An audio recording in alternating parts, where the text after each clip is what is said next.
This indulgent Black Forest tart is a decadent twist on the iconic Black Forest cake. My Black Forest tart has a perfectly crisp chocolate tart shell, a layer of blackberry jam, indulgent and easy to make chocolate filling, and it's topped with freshly whipped cream, a light dusting of cocoa powder, and fresh cherries.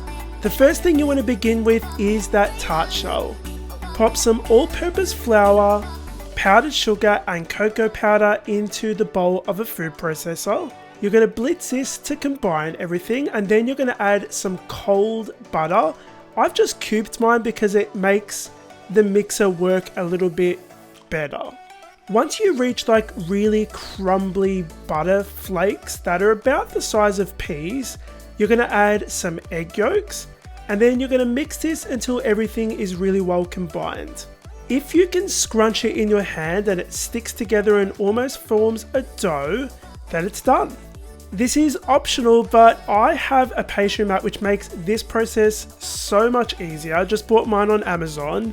I'm going to empty the crumbly mixture on top of it and then see what I'm doing where I'm just gathering everything and kind of forming that disc.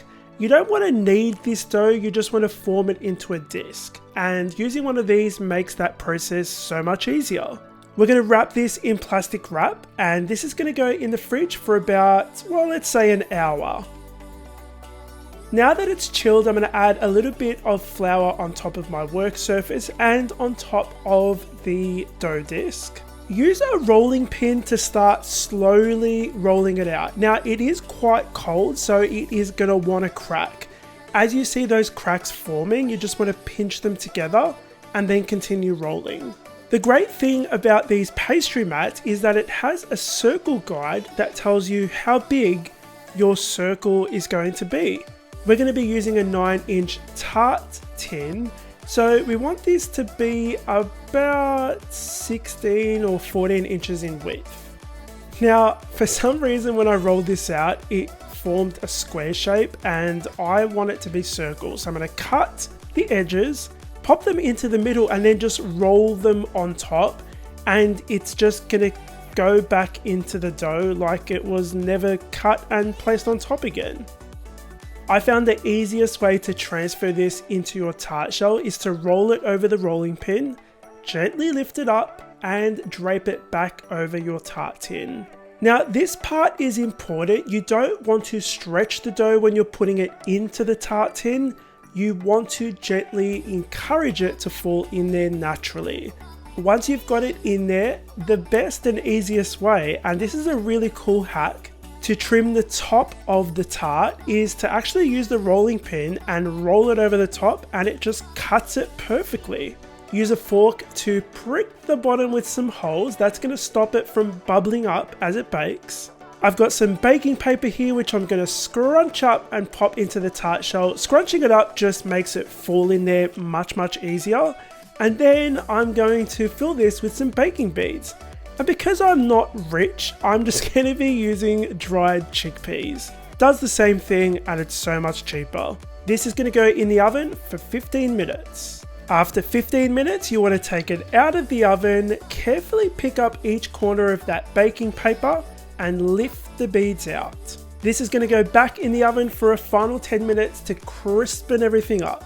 The final step to making sure that your tart shell stays crispy is to actually brush it with egg white. Now because this has just come out of the oven, as you brush the egg white on there, it's actually going to cook it, which means you're not going to have raw egg white. You're not going to have raw egg white anyway because we're going to be popping this back in the oven. To make the filling, we are going to be using a double boiler.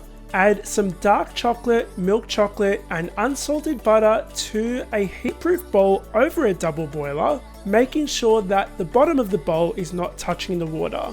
You're going to gently melt these ingredients together and set them aside to cool down slightly. For the next step, I'm going to be using a stand mixer fitted with a whisk attachment, but you can just use a bowl and an electric hand mixer if you like. To that, you're going to be adding 4 large eggs and 1 egg yolk, which is left over from the egg whites, along with some sugar, and you're going to whisk that up for 10 minutes until it's nice and pale and frothy.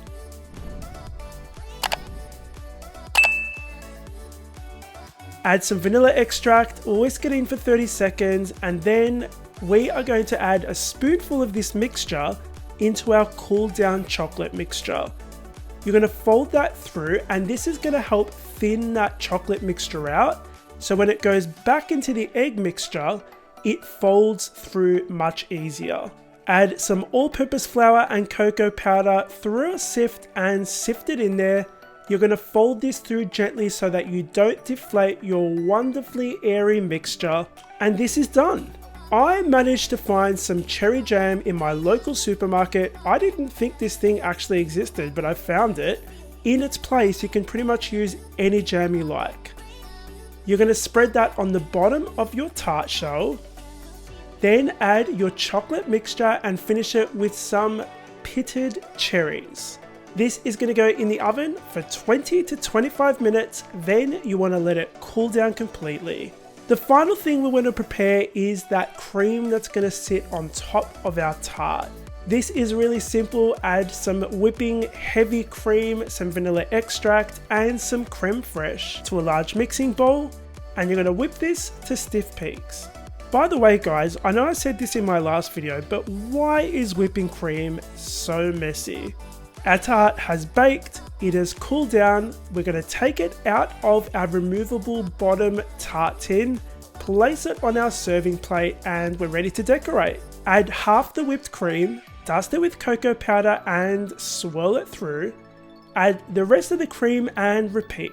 Then you're going to finish this off with some pitted cherries. And guys, this is ready to dig into. I hope you guys enjoyed watching this incredibly indulgent recipe video. If you liked it, make sure you hit the like button, subscribe, and if you want to grab the recipe, it's on my brand new website.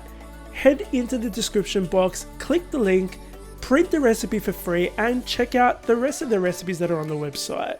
I've got more recipes up on screen now if you'd like to watch more recipes from me. Thank you so much for joining me in my kitchen, and I'll see you all on the next episode of the Scran Line.